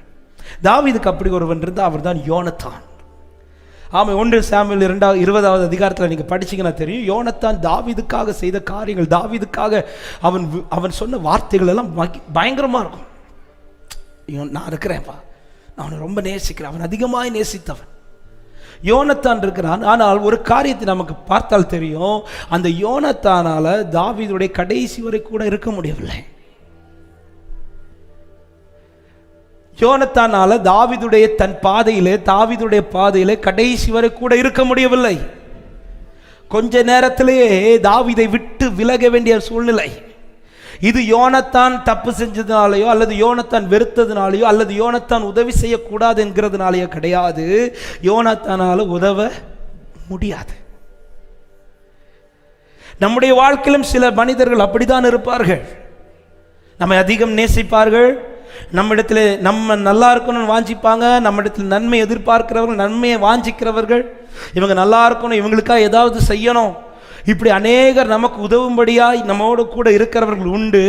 ஆனால் ஒரு காரியத்தை ஒரு தேவ பிள்ளை நன்றாய் புரிந்து கொள்ளுங்கள், அவர்களாலும் நம்முடைய பாதையிலே சில நேரத்தில் உதவ, இது அவர்களுடைய தவறும் கிடையாது, அவர்கள் நம்மை வெறுத்ததுனாலையும் கிடையாது, அவர்களால் முடியாததுனாலையும் கிடையாது. அவங்களால இந்த பாதையில் எனக்கு உதவி செய்ய அவங்களால முடியாது. எனவே நான் அவர்களை பகைக்க வேண்டிய அவசியம் இல்லை. இன்னொரு கூட்டத்தார் இருக்கிறார்கள். அதுதான் 1 சாமுவேல் 30வது அதிகாரத்திலே, ஆமேன், சத்துருக்கள் வந்து எல்லா உடைமைகள், ஆமேன், பெண்கள் எல்லாரும் பிள்ளைகள் எல்லாரையும் பிடித்து கொண்டு போய்விட்டான். தாவீதோடு கூட இருந்தவர்கள் இப்பொழுது கல்லெறியும்படியா நிற்கிறார்கள். 30வது அதிகாரம் 6வது வசனம் வாசிக்க நேரம் இல்லாதது நான் சொல்லிவிடுகிறேன், எல்லாருக்கும் தெரிந்த சம்பவங்கள். கல்லெறியும்படியா நிற்கிறாங்க. கூட இருந்தவங்க தாவீது கூட தான் அவங்களும் போயிட்டு வராங்க, தாவீது கூடயே தான் இருக்கிறாங்க. தாவீதை விட்டு விலகியும் இல்லை, தாவீது கூட இல்லாமலும் அல்ல, தாவீது கூடயே தான் இருக்கிறாங்க. தாவீது எப்படி இந்த பிரச்சனையை ஃபேஸ் பண்றானோ அப்படியே தான் கூட இருக்கிறவர்களும் ஃபேஸ் பண்றாங்க. ஆனால் தாவீது வேதனை பட்டு கொண்டிருந்த போது அவனுக்கு ஆறுதல் சொல்ல யாருமே இல்லை, மாறாய் எல்லாரும் கல்லெறியும்படி எடுத்துக்கொண்டிருக்கிறார்கள். இன்னும் சொல்லணும்னா, பிரச்சனை கொஞ்சம் தலைகீழா நமக்கு மாறும்போது கூட இருக்கிறவங்களே குத்தி குத்தி பேசுவாங்க தெரியுமா? இந்த பிரச்சனை வேற எதுனாலும் இல்லை, நீ இப்படி போனதுனால. யோபுக்கு அப்படிதான் இருந்தாங்க. நண்பர்கள் வந்து ஆரம்பத்தில் நல்லா பேசுறது போல பேசிட்டு கடைசியில் யோபுவை குற்றம் சாட்டினார்கள், நீர் ஏதாவது குற்றம் பண்ணியிருப்பீர், ஏதாவது தப்பு பண்ணியிருப்பீர். இப்போ எல்லாரும் கல்லெறியும்படி எடுத்துட்டு இருக்கிறாங்க. அதில் தான் தாவீது கேட்குற, ஆண்டவரை பிடித்துக் கொள்வேன் நான் கேட்டது. ஆண்டவர் சொல்ற, நீ போ, நீ சகலவற்றையும் திருப்பிக் கொள்வா என்று சொல்லி ஆண்டவர் அனுப்பும்போது இப்போ கூட போகிற போது எல்லாரும் கிளம்பி போறாங்க. போகிற கூட்டத்தில் ஆமன் 10வது வசனம் சொல்லப்படுகிறது, 200 பேர் விடாய்த்து போனார்களாம். ஹெல்ப் பண்ணணும் தான் கூட வந்தாங்க, பாதையில் நிற்கணும் தான் கூட வந்தாங்க. ஆனால் பாதியில் வந்ததும் தங்களால் முடியலைன்னு சொல்லிட்டு ஆட்டோமேட்டிக்காக அவங்களே ஸ்டாப் பண்ணிட்டாங்க. முதல் இருந்த சந்தித்த யோனத்தான் எல்லாவற்றிலும் கூட நின்றவன், ஆனாலும் அவனால் முடியலை. ரெண்டாவது தாவீது சந்தித்த ஒரு கூட்டம், ஒரு பிரச்சனை வந்துட்டாலே இவனை குத்த சாத்துறவங்க, ஒரு பிரச்சனை வந்துட்டாலே தாவீதை விட்டு விலகும்படியாய் யோசிக்கிறவர்கள். இந்த 2 கூட்டத்தை நம்ம சந்திப்போம். நம்முடைய பாதையில் இந்த 2 கூட்டத்தாரையும் சந்திப்போம். இன்னும் சொல்கிறேன், இந்த பாதையில் சில நேரத்தில் நம்ம தனியாக தான் நடக்கிற நிலைமை உண்டு. நம்ம குடும்பம் நிற்காது, நம்ம பிள்ளைங்க நிற்க மாட்டாங்க. சில நேரத்தில் தனியாக ஃபேஸ் பண்ண வேண்டியது இருக்கும். ஆமே, இப்படி மனுஷங்க விலகிறதை குறித்து கலங்காதீங்க. யார் விலகி போனாலும், யார் இல்லாமல் போனாலும், உங்களை அழைத்தவர் உண்மை உள்ளவர், அவர் கூட நிற்பார். எத்தனை பேர் விசுவாசித்து ஆமென் சொல்லுங்க? அழைத்தவர் உண்மை உள்ளவர், அவர் கூட நிற்பார், அவர் கூட நிற்பார். ஆமென். அதே போல இன்னொரு காரியத்தை சொல்றேன். இதே பாதையில மனிதர்கள் விலகுகிறது ஒரு பக்கம், இன்னொரு பக்கம் சில நன்மைகள் நம்முடைய கையை விட்டு போகும். நம்மளே சொல்லுவோம், இல்லை இப்போல்லாம் நான் அப்படி இருந்திருந்தேன்னா இந்த நன்மை எனக்கு நடந்திருக்கும், இப்போல்லாம் நான் இப்படி இருந்திருந்தேன்னா எனக்கு இந்த நன்மை வாய்க்கப்பட்டிருக்கும். சில நேரத்தில் ஏசேக்கு கைவிட்டு போகிறது போல இருக்கும், சித்னா கைவிட்டு போகிறது போல இருக்கும். இந்த பாதை நாம் தெரிந்து கொண்டதில் அவர் அனுமதித்த பாதை.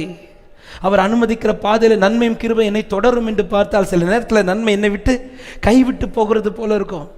இந்த காலை நேரத்தில் இந்த வார்த்தையை கேட்டுக்கொண்டிருக்கிற அன்பு தேவ பிள்ளையே, மனிதர்கள் விட்டு விலகுகிறதை குறித்து கலங்காதீங்க, நன்மை உங்கள் கைவிட்டு போகிறதை குறித்து கலங்காதீங்க. எத்தனை இழப்புகளை நீங்கள் சந்திக்கிறீர்களோ இதன் முடிவில் கர்த்தர் அதை எப்படி தருவார் தெரியுமா? உன்னுடைய முந்தின சீரை பார்க்கிலும் உன்னுடைய பிந்தின சீர் இரட்டிப்பா இருக்கும்படி எத்தனை பேர் விசுவாசித்த ஆண்டவருக்கு மகிமை செலுத்துறீங்க? ஹalleluya. எவைகளை இழந்தேனோ, எவைகளை சந்தித்தேனோ அவைகளுக்கு மாறாய் ஜீசஸ். ஹalleluya. இந்த காலையில் அந்த வார்த்தை தான் என்னை ரொம்ப பலப்படுத்தினது. ஆமாம், அநேக முறை நம்ம படித்திருக்கிறோம் யோபின் புஸ்தகத்தை. யோபின் புஸ்தகம் 42வது அதிகாரம் அந்த ஒரு வசனத்தை வாசியுங்கள். யோபின் புஸ்தகம் 42வது அதிகாரம் 10வது வசனம். யோபு தன் சிநேகிதருக்காக வேண்டுதல் செய்த போது கர்த்தர் அவன் சிறையிருப்பை மாற்றினார். இந்த அடுத்த வார்த்தை நல்ல கவனிங்க. யோபுக்கு முன்னிருந்த எல்லாவற்றை பார்க்கிலும் இரண்டத்தனையாய், போதும், முன்னிருந்த எல்லாவற்றை மனைவியை தவிர, அதையும் சொல்லிடணும்ல, முன்னிருந்த எல்லாவற்றை பார்க்கணும். அதாவது தேவன் அனுமதித்த பாதையில அவன் தப்பு செஞ்சதுனால இதெல்லாம் இழக்கல. அவன் இப்பொழுது இழந்திருக்கிற ஒவ்வொரு நன்மையும் அவன் தப்பு செஞ்சதுனால இழக்கல, தேவனுக்காய் நின்னதுனால இழந்தான். தேவனுக்காய் நான் தேவனை சார்ந்து நிற்கும் போது சில இழப்புகள் என் வாழ்க்கையில கர்த்தர் அனுமதிக்கிறார் என்றால், இயேசுவின் நாமத்தில் இந்த காலை நேரத்தில் தீர்க்க தரிசனத்தோடு சொல்லுகிறேன், உங்களுடைய முந்தின நிலையை பார்க்கிலும் உங்களுடைய பிந்தின நிலையில கர்த்தர் இரட்டிப்பாய் தருவார். விசுவாசிக்கிறவங்க நல்ல கரங்களை தட்டி தேவனுக்கு மகிமை செலுத்துக பார்க்கலாம். ஹalleluya, ஹalleluya. என் முந்தின நிலையை பார்க்கலாம் என்னுடைய பிந்தின நிலை. இந்த வார்த்தை ஆமென் என்னை காலையில் படிக்கும்போது என் ஆவிலே சந்தோஷத்தோட ஆமென் இதை படித்ததும் ஆண்டவர்கிட்ட சொன்ன வார்த்தை இதுதான். சில இழப்புகளை சந்திக்க வச்சதுக்காக, எத்தனை பேர் சொல்ல முடியும்? சில இழப்புகளை சந்திக்க வச்சதுக்காக.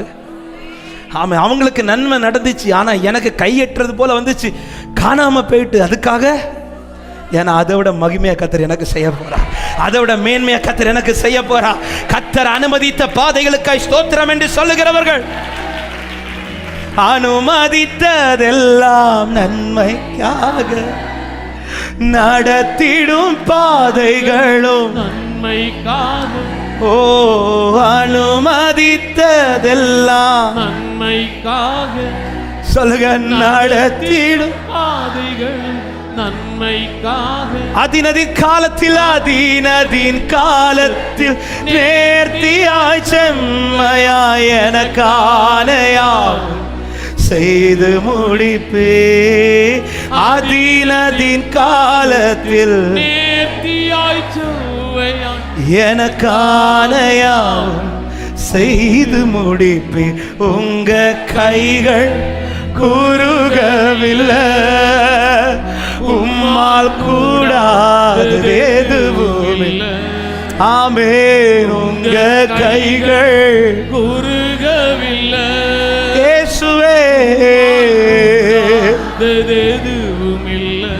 உம்மால் கூடாது எதுவும் இல்லை.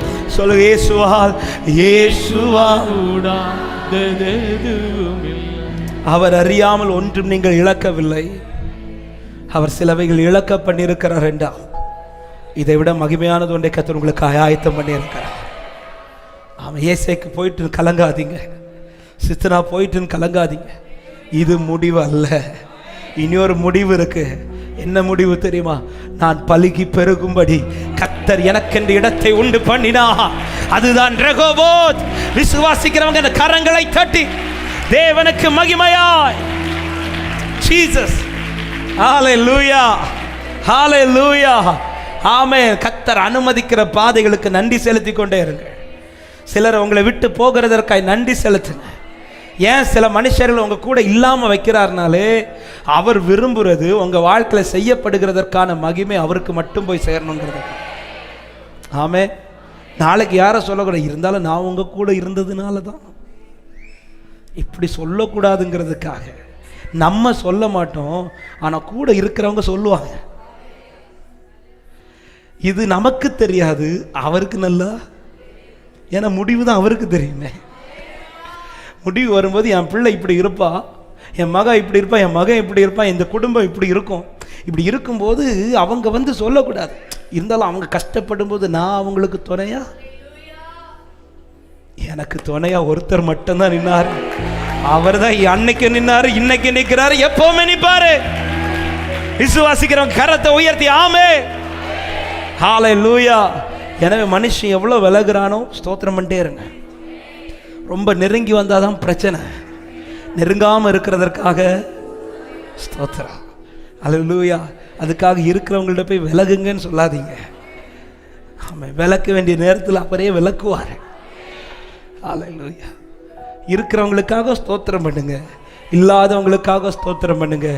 ஆமை. இல்லாதவங்களை பார்த்து முறுமுறுக்காதீங்க, பொறாமப்படாதீங்க, கோவப்படாதீங்க. யோபுவை குறித்து அழகாய் சொல்லப்படுகிறது, தன் சிநேகிதனுக்காக வேண்டுதல் செய்ததை பார்த்து கர்த்தர் அவனை ஆசீர்வதிச்சாராம். விலகும்போது அவங்களுக்காக ஸ்தோத்திரம் பண்ணுங்க, அவங்களுக்காக வேண்டுதல் பண்ணுங்க. கர்த்தர் அதை பார்த்து உங்களை மகிமையாய் நிறுத்தி கொண்டே இருப்பார். ஒரே ஒரு வார்த்தையை சொல்லி நான் செபிக்கிறேன். கடைசியாக, உங்கள் பாதையின் முடிவில் இரக்கம் உண்டு என்பதை மறந்து போயிடாதீங்க. ஆமென். சும்மா நடத்தலை. வேதம் சொல்லுகிறது, ஏசாயா 54வது அதிகாரம் 7வது வசனம், இமைப்பொழுது உன்னை கைவிட்டேன், ஆனாலும் உருக்கமான இரக்கங்களால் உன்னை சேர்த்துக் கொள்வேன். கரங்களை உயர்த்தி ஆமென் சொல்லுங்க பார்க்கலாம். சோதனை அனுமதிச்சுட்டு, அவன் இந்த பாதையை அனுமதிச்சுட்டு என்னை விட்டுட்டு போயிட மாட்டார். சில நேரத்தில் கைவிடுகிறது போல இருக்கும், சில நேரத்தில் என்னை விட்டுட்டாரோன்னு போன தோணும். அதான் ஆண்டவர் சொல்லுகிறார், இமைப்பொழுதில் உன்னை கைவிட்டது உண்மைதான், ஆனாலும் இது அல்ல முடிவு, உருக்கமான இரக்கங்களால் உன்னை சேர்த்துக் கொள்வேன். இந்த வார்த்தை இந்த காலையில் படிக்கும்போது என்னை ரொம்ப ஆச்சரியப்படுத்தினது. இமைப்பொழுதுனா ஒருக்க அப்படி கண்ணை மூடிட்டு அவ்வளோதான் என்னை கைவிட்டார். ஆனால் அதுக்கு அவர் பாராட்டுறது இரக்கம் அல்ல, இரக்கங்கள்.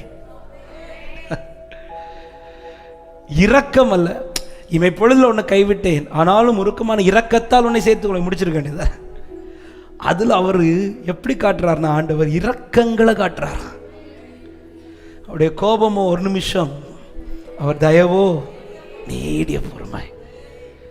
ஆமென். இயேசுவின் நாமத்தில் வார்த்தை சொல்லும் போதே பாதையில் எவ்வளோ உங்களுக்கு கஷ்டம், எவ்வளோ இந்த பாதை கடினமாகுதோ அதற்கு அதிகமான இரக்கத்தை இதன் முடிவில் கர்த்தர் விளங்க பண்ணுவார். ஆமென். அது எங்கே பிரதிபலிக்கும் என்றால், அதுதான் 13வது வசனத்தில் சொல்லப்படுகிறது, உன் பிள்ளைகள் எல்லாரும் கர்த்தரால் போதிக்கப்பட்டிருப்பார்கள், உன் பிள்ளைகளுடைய சமாதானம். விசுவாசிக்கிறவங்க கரத்தை உயர்த்தி ஆமென் சொல்லுங்க பார்க்கலாம். இப்போ முடிவை சொல்கிறேன், முடிவு ஒன்று தான். ஆமாம், இந்த பாதையின் முடிவு இதுதான். ஆமாம், இன்றைக்கு இருக்கிறது அல்ல, அவருடைய இரக்கங்களால் அவர் என்னை மறுபடியும் சேர்த்து கொள்வார். இதனால் உண்டாகிற ஆசீர்வாதம், என் பிள்ளைகளுடைய சமாதானம் பெரிதாயிருக்கும் என்று விசுவாசிக்கிறவங்க நல்ல கரங்களை தட்டி ஆண்டவருக்கு மகிமை. ஹல்லேலூயா. என் பிள்ளைகளுடைய சமாதானம் பெரிதா இருக்கும். உங்க பிள்ளை நாளைக்கு சமாதானமா இருக்கிறதற்காக இன்னைக்கு உங்களை கொஞ்சம் சமாதானம் இல்லாம நடத்துறாரு. உங்க பிள்ளைங்க நாளைக்கு சமாதானமா இருக்கிறதுக்காக இன்னைக்கு கொஞ்சம் உங்களை அழுகிற பாதையில நடத்துறாரு. உங்க பிள்ளைங்க நாளைக்கு சமாதானமா இருக்கும்படியாக இன்னைக்கு கொஞ்சம் உங்களை அலைய விடுறது போல நடத்துறாரு. இவைகள் தீமைக்கல்ல. அடிக்கடி சொல்லுகிற வார்த்தை, அவரின் தலைமுறைகளை பார்த்து இன்றைக்கு என்னை நடத்தி கொண்டிருக்கிறார்னு விசுவாசிக்கிறவங்க, அவர் என் தலைமுறைகளை பார்த்து இன்றைக்கு என்னை நடத்தி கொண்டிருக்கிறார். ஹல்லேலூயா.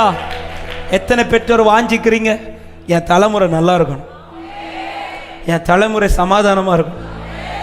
அப்பா ஆண்டவர் சொல்ற, அப்ப நீ இதுல நடன்றார். நீங்க இதுல நடங்க. தாவீதுக்கு ஒரே ஒரு சந்தோஷம். ஆண்டவர் சொல்லிட்டார், எப்போ பிள்ளை தப்பு பண்ண அடிப்பேன், ஆனாலும் கிருபை நான் விளக்க மாட்டேன். இந்த வார்த்தை கேட்டதும் தாவீது, இது போதும் ஆண்டவரே, இது போதும்.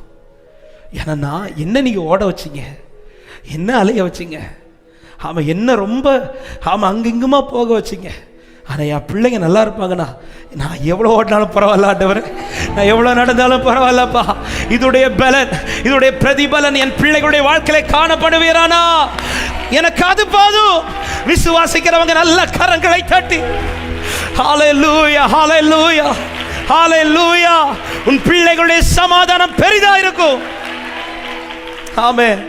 அடிக்கடி சொல்ற வார்த்தை எனக்கு யோபின் சம்பவம் தான். ஆமென். யோபை இரட்டிப்பாய் ஆசீர்வதித்து வேதம் சொல்லுகிறது, அவன் தன் 4 தலைமுறைகளை கண்டு பூரண வயதுள்ளவனாய் மரித்தானா.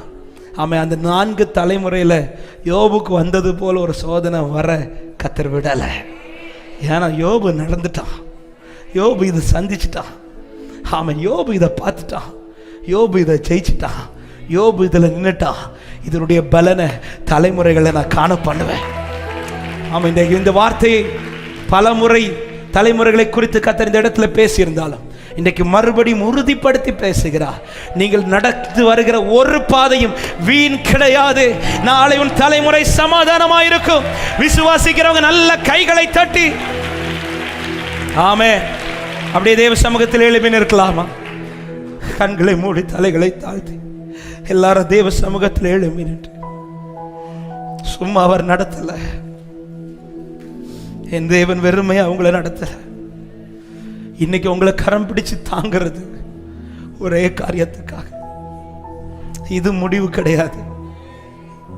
பல நேரத்தில் தப்பு கணக்கு போட்டுரும் ஆண்டவரை, இது இப்படிதான் ஆண்டவர் என்ன நடத்த போறார். இல்ல, இப்படி நடத்துறதுக்கு அவர் இவ்வளவு நாள் பாதுகாக்க வேண்டிய அவசியம் இல்லையே. எல்லாரும் கண்களை மூடி ஒரு 5 நிமிடங்கள் மாத்திரம் ஜெபித்து முடிக்க போகிறோம். ஹல்லேலூயா. பேசப்பட்ட வார்த்தைகள் அப்படியே கண்ணு முன்னாடி கொண்டு ஆண்டவர் சொன்ன வார்த்தை இதுதான், உன் பாதையின் பாதியில முடிவு எழுதிராத, உன் பாதையின் பாதியில முடிவு எழுதிராத. அவன் முடிவு பரலோகத்திலிருந்து தான் வரணும். நீங்க சொல்றதும் கிடையாது, உங்களை சுத்தி இருக்கிறவங்க சொல்றதும் கிடையாது, உங்களுக்கு எதிராக எழும்பினவன் சொல்றதும் கிடையாது. உங்களை துவங்க பண்ணினவர் பரலோகத்தில் இருக்கிறார். அவர் தான் முடிவை எழுதுவார். அவர் ஆல்ரெடி எழுதி வைத்திருக்கிறார். அவர் குறித்திருக்கிறதா நடக்க போகிறது. எல்லாரும் கண்களை மூடி, அவன் முடிந்தாலும் உங்க கரங்களை உயர்த்தி ஒரு நிமிடம் அப்படியே கண்களை மூடி, ஆண்டவரே இந்த பாதையில் உங்க மேல இருக்கிற நம்பிக்கையில அசையாம இருந்து சந்தோஷமா இருக்க கிருபை செய்யுங்கப்பா. பொறுமையா இருக்கணும்ப்பா. ஆமென். ஜெபத்துல உறுதியா இருக்கணும். உங்களை கூப்பிடுறதுலையும் ஆண்டவரே உங்களை எதிர்பார்க்கிறதுல கடைசி வர நீங்க மட்டும்தான்ங்கிற எண்ணத்தோடு இருக்கணும்ப்பா. ஆண்டவரே என் வாழ்க்கையில வருகிற இழப்புகளை குறித்து நான் கலங்காதபடி, என்னை விட்டு விலகுகிற மனுஷர்களை குறித்து கலங்காதபடி, நீர் என்னோடு கூட இருக்கிறீர் என்கிற நிச்சயத்தோடு ஓட. அது மாத்திரமல்ல, எந்த முடிவு, இந்த பாதையின் முடிவு அழிவு அல்ல, இந்த பாதையின் முடிவு தேவனுடைய இரக்கங்கள் என்பதை அறிந்து கொள்ள ஆண்டவர் இந்த நிச்சயத்தோடு தொடர்ந்து முன்னேற எனக்கு கிருபை தருவீராக, எனக்கு கிருபை தருவீராக, எனக்கு கிருபை தருவீராக. என்னை கைவிடாதீரும் நாதா, என்ன நிந்தை நேரிடினும் என்னை கைவிடாதீரும் நாதா, என்ன நிந்தை நேரிடினும் உமக்காக உமக்காக யாவும் சகிப்பேன், உமது பலன் உமக்காக உமக்காக யாவும் சகிப்பேன். ஒரு விஷயம் கூட சொல்லுங்க, என்னை கைவிடாதிரும் நாதா, என்னை ஆண்டவரே இந்த பாதை கடைசி வரை உம்மை உறுதியாய் பிடித்துக் கொண்டு ஓட கிருபை செய்யும். என்ன வந்தாலும் எந்த சூழ்நிலையிலும் உம்மை மட்டும் சார்ந்து கொண்டு என் தேவன் உண்மை உள்ளவர் என்பதை அறிந்து முன்னேற